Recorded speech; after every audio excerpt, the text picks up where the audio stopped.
Lala grew up in Senegal and in Mauritania, where she has long dreamed of a better life.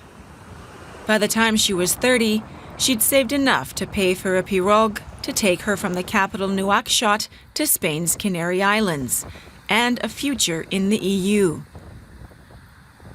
It's hard for her to recount the ordeal she suffered.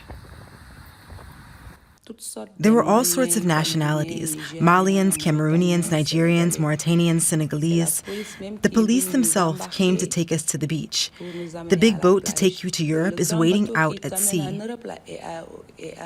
Small boats come to pick you up and take 20 people on board, 20 people, 20 people. Not everyone could get on because there were so many of us, more than 100 or so people.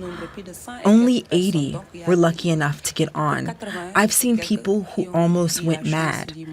Sometimes people fought with each other, but the captains have big knives. They threaten you and tell you to shut up or they'll throw you on the beach. And they're not kidding.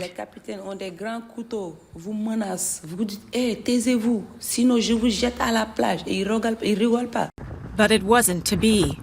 After 4 days at sea, drifting without fuel, they ended up on a beach in northern Mauritania.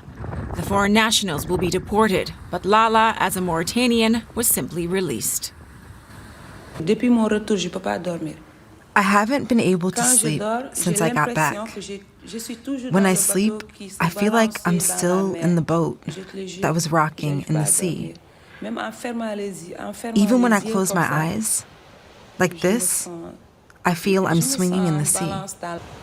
The crossing she attempted is one of the most dangerous migratory routes in the world. Ali knows all too well. He's a fisherman who has seen the hopeful and the desperate taking their leave by night. 50 migrants, he says, cramming themselves into a fishing boat designed for a crew of 6. And the sea knows little mercy. Look, someone sent me this photo of a dead person. These are corpses. Look, there's a little baby here. It's such a powerful image.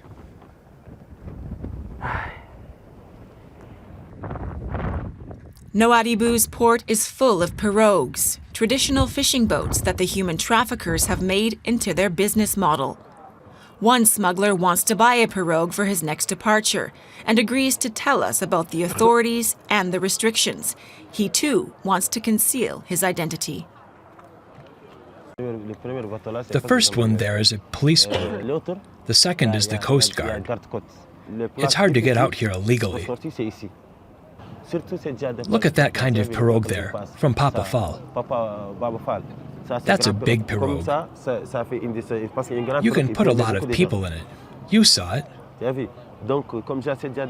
For this kind of pirogue, there are controls to see if they're going fishing, or for something else. Mohammed arrived here 2 months ago. He is a welder by trade and has one aim: to reach Europe. As a day laborer, he earns the equivalent of 10 euros a day, which he spends on food, water, and somewhere to live. You've seen the people here. We're looking for work. It's not easy. Morning and night, we come and work. We don't earn. I've been here 2 months. I work anywhere.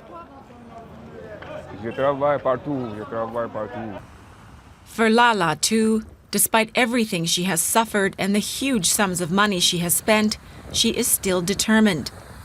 She tells us that however horrible her memories are of being at sea, she would do it all again to get to Europe, where she hopes to earn a living. In this city of 140,000 inhabitants, more than 30,000 are like Lala and Mohammed, waiting to leave. But many find themselves trapped for months, even years, saving what little they earn to be able to afford a boat to Europe.